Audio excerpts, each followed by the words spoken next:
मौगी तोरा कहला मार के हॉस्पिटल में भर्ती करा दिलकौ रे।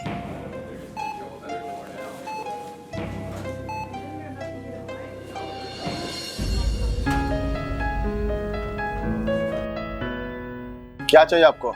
एगो सोना के हार दीजिए था हमर मोटकी मौगिला।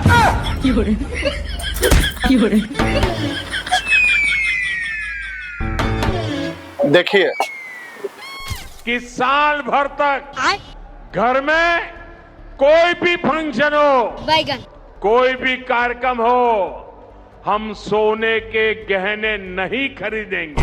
लो, एक साल तक मोदी सरकार सोना खरीदेला मना कर दिलक। तो हम तोरा के एक साल ना दे। कोथी? खाना पानी। ए सुना ना, पैसा तो मरिए जा। अरे सुना ना, अरे सुना ना, अरे कौन तो उपाय लगावत आनी ना। अरे एगो सोने के हार का बा? तोरा लगे तो कोयला के खदान बा ना। अरे सुना ना यार, सुना ना, देखा तो सुना, ये हमर सोना के ना पसंद बा, दूसरा निकालो। देखो सुना, ये वाला सुना मान जाना प्लीज, सरकार मना कर दिलक तो ना तोरा के रोल गोल के दिला बता। एक साल रुक जाना, फिर अगला साल दिला देम तोरा के सोना के हार।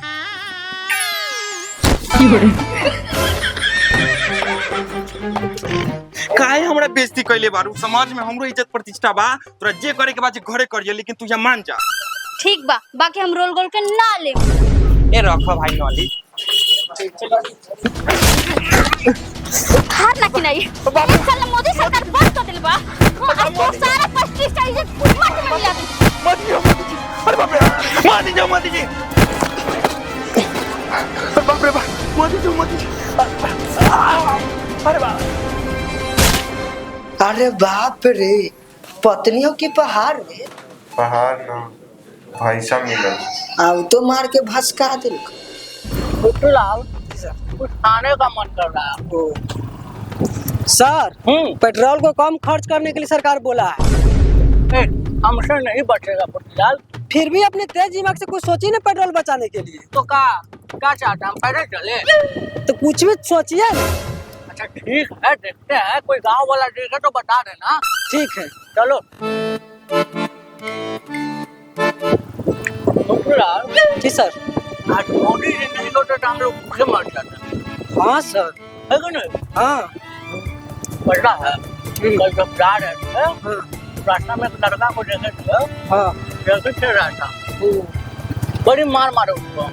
था ना उस टाइम, देखा ना सर, वो देखेगा।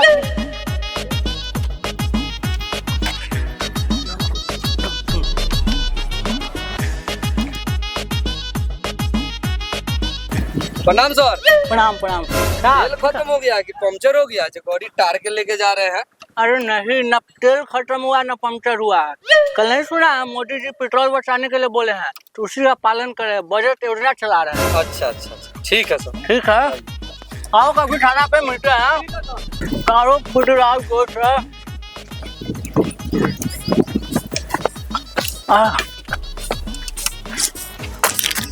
अब देखो तो कोई आसपास नजर नहीं आ रहा है। नहीं आ रहा। नहीं आ रहा है, बैठो, चलो। नहीं तो थक गए हैं। चलिए। कोई नहीं, देखना देखना।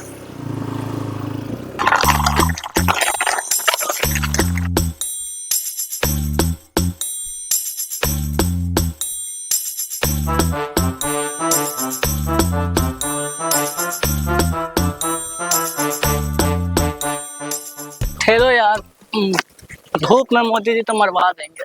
अरे बहुत गर्मी लग रहा है यार। देख ले, पावर ऑफ दिलसेर। पुलिस हमरा के देखते ही पैदल चले लगो।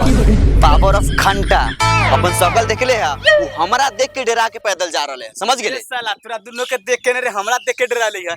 देख ली बाहुबली की तरह खींच लिए। हां बैठल हमें ले लो, हमरा देख के डराइल हो। तोरा दोनों के दिमाग खराब होलो रे, हमरा देख के ने डरा के जा रहले पैदल। ए सुना, केस झाटनेर बढ़ाले त तोरा से पुलिस ना डराइल, हमरा से डराइल। बैठल हमें रहिला। तोरा दिमाग में ना काम कर रे। ए सुनो, आओ हमरा।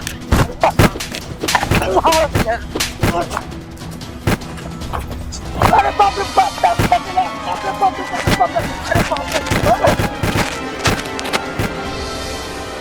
ई साल से कहियो ना सुधरते। ले जाही घर छोटका भैया खेलत।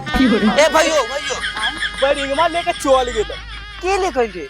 वो सही कहला भैया, 3 जना के झगड़ा में चौथा के फायदा हो ही जाला। सब तोरा वजह से होला। ए सुन ना, ए सुन ना भाई सुन ना, ई पावर की ना ऐसी न जाए दे। चल गांव में दिखाए। अरे अपना से पुलिस डरा के भाग गइल हन, समझा तारे कर मतलब। सही बोल ले भाइयो। हाँ, चल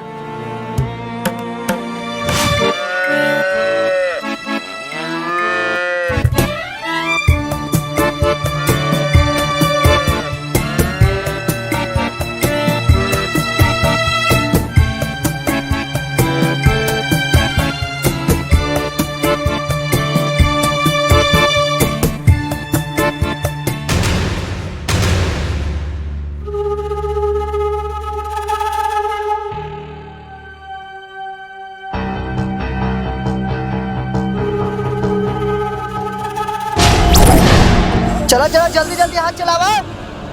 अरे फैक्ट्री पर माल की कमी हो रहा बा।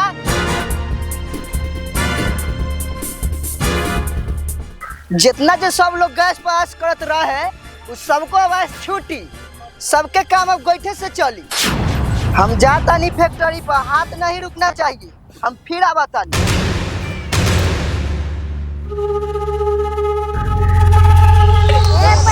पहले हम लेंगे हम तुरंत पहले आ रहे, हम लेंगे हम तुरंत पहले आ रहे, हम लेंगे सारे लोग ऐसे मुखिया से माफिया बनने जो मुंड सटकल बा। शांति से लाइन लग के कोई ठाला आ तो मार देम गाड़ में गोली। छोटका मुखिया खाली ऑर्डर दूं ना, सारा के कई गो के भूंज दूं। ना ग्राहक ह शांति रह। तुमको कितना के चाहिए?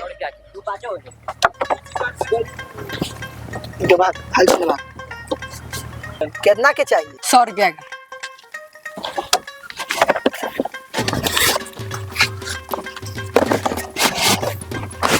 तुमको कितना के चाहिए?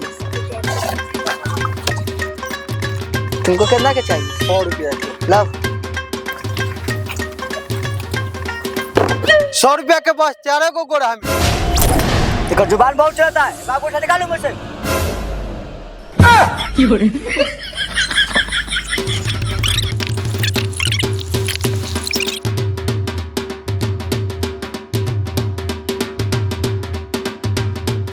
छोटका माफिया धंधा तो खूब चला था। एगो बात जानता है धवल का?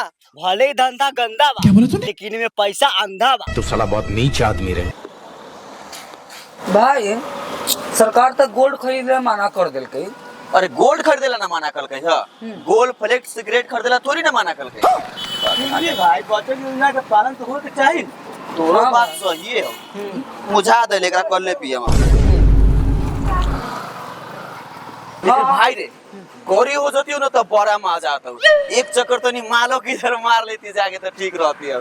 हाँ रात हमारे फुफार को गोल्ड लेके। सचो में? हाँ तो चलो कर ले कुछ। चलो एक बार उठा ले।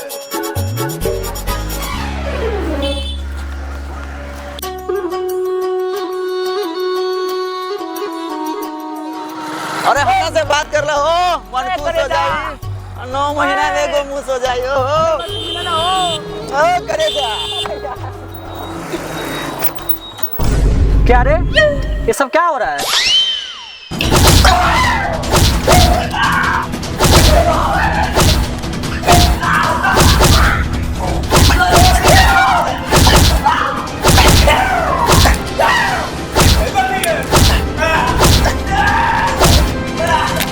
लड़की छेड़ता है। लड़की छेड़ेगा, छेड़ेगा आज के बाद लड़की छेड़ेगा।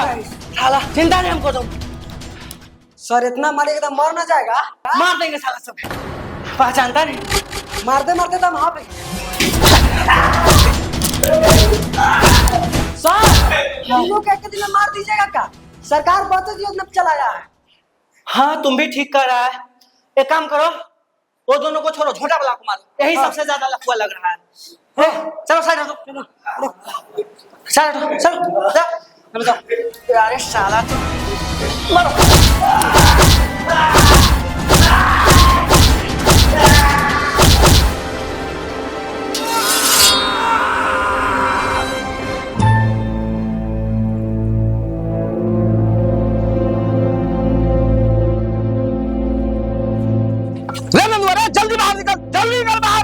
निकल बाहर, सारा हिसाब किताब तोरा से कर। जल्दी निकल बाहर आई।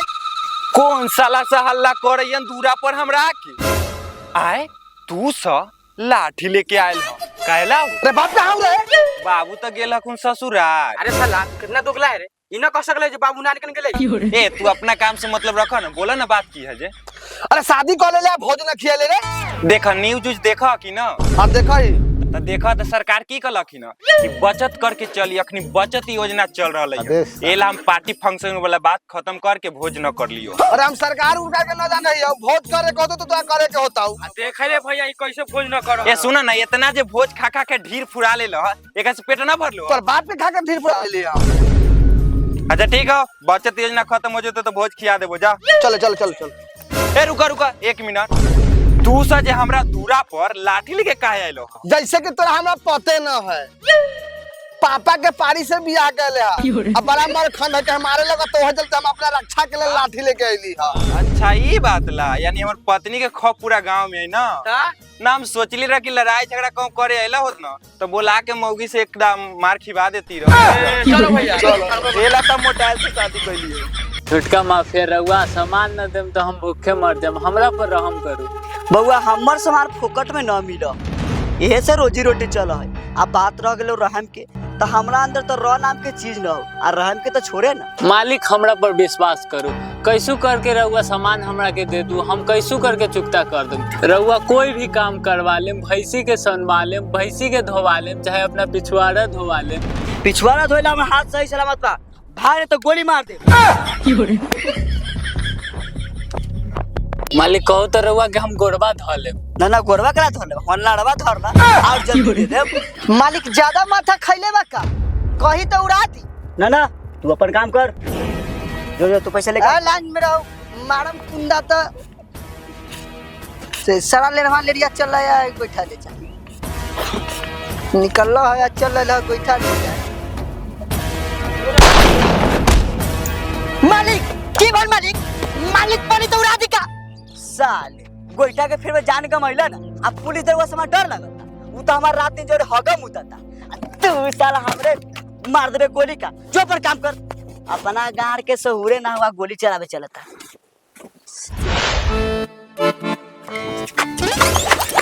अभी एक दिन तो ऐसा फाइट मारती कि पीएमसीएच में भर्ती करवा दी। ताका ना उतरे कहता नहीं तो उतरा तारू ना, पीएम नियर भाषण दे तारू। चुपचाप चल बे, की एक और धराई।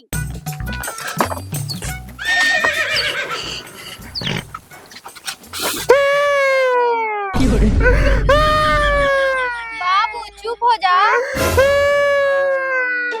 चुप हो जाए को चुम्मा ले ला। रे चुम्मा लेबे कि ना? मन बात दे दो। चलो बैठो बैठो, पावर आ गइल बा, अब एकदम टावर पर चढ़ जाए। ए जी अब तो पहुंचे वाला ही, चढ़ जाई। अरे ना जाने तरू कि पेट्रोल जड़ जाई, आ सरकार पेट्रोल बचावे के कहलक ह। ओहो पेट्रोल बचाओ ही, बाप दादा गांव के मुखिया के बात मानते मानते मर गए, अई बड़का प्रधानमंत्री के बात माने चलल बड़ा। तू हमर बाप दादा के बारे में बोलला तो सह ले, लेकिन तू मोदी का के बारे में गलत ना बोल सकलू ह। ए चला चुपचाप, अगर हमर बहन के पनकट्टा छूटल नु तो तर कनपट्टा लहरा।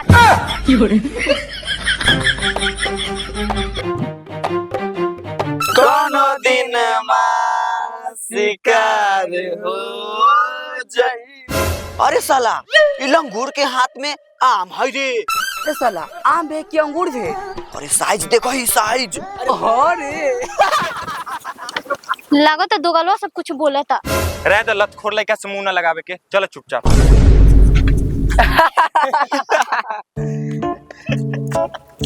अरे सुनली हन कि जोरू के गुलाम होला, आज पहली बार देखियो लेनी। नैहर ना जाए के रही तो अभी तीनों के पानी पिला देती। हाँ तो पियाना दो, ऐसा हूँ कोखनिये से प्यासे बैठल बानी। सुना ना सारे लोग, अखने मेहरारू के ना ले ले रहती ना तो तोरा तीनों के मार के गार फाड़ दे। चलो दम है रे।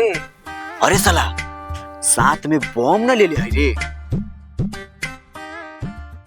चूसता देवरा चूसता। फुर्तीलाल कुछ खर्चा उर्चा नहीं निकल रहा है। अरे रुको रुको रुको का हीरो, 2 व्हीलर पे 4 मैन, आज तो तुम्हारा 5,000 का चालान कटेगा। कटेगा, जल्दी चालान काटिए ना, ऐसा मुर्गा रोज रोज नहीं धराता। हाँ ऐसे कैसे काट दीजिएगा? ये बिजली बिल है जो तुरंत काट दीजिएगा। हम लोग नियम के पालन किए हुए कि ना? नियम कानून किया है तो चारों जना हेलमेट पहन ले है तो फिर चालान कैसे? सरकार क्या बोले है? क्या बोला? बचत करके चलिए। तो हम चारों के जाना था बाजार और सोच रहे कि एक गाड़ी पर जा रहे, ऐसे 4 गाड़ी ले जाते 4 लीटर पेट्रोल में जरता, ऐसे एगो ले जा रहे थे 1 लीटर जरेगा। फिर भी चालान कटेगा। चप्पल देखो, चप्पल पहना है तो। सर बाजार जा रहे हैं, बाराती न जा रहे हैं जो जूता लगा के जाएंगे, चप्पल लगा के जाया जाता है। हम लोग गांव के आदमी है। अरे फिर भी देखो, हम लोग साइकिल से घूम रहा है और तू एक बाइक पे 4-4 लोग घूम रहा है। वो कहा है ना सर कि 1 लीटर पेट्रोल बचा हुआ था, बड़ा निघोरा करके बाबूजी से चाबी मांगे और तुरंत सब्जी लेके चले आएंगे। आज भर चढ़ने दीजिए। फिर जाओ, लेकिन सरकार का बात मानो। हाँ मानेंगे, वो मानते हैं कि जनता के बात।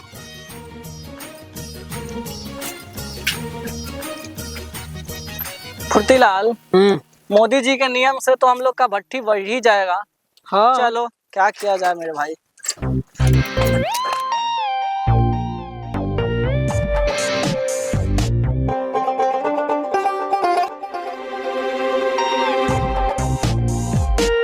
फुर्तीलाल जी सर, मोदी जी तो इटली में जाकर मेलोनी को मिलोडी खिला रहे हैं, खूब मजा ले रहे हैं, और हम लोग को छोड़ दिया सजा भुगतने के लिए। तो साइकिल चलाते चलाते शरीर काम नहीं कर रहा है, और ऊपर से इतना गर्मी, बताओ कितना धूप कर रहा है, एसी भी काम नहीं कर रहा है, तो और थाना में एसी भी नहीं लगवाए हैं, बताओ। सारा दिन तो साइकिल चलाते चलाते परेशान हो गए हैं, है कि नहीं?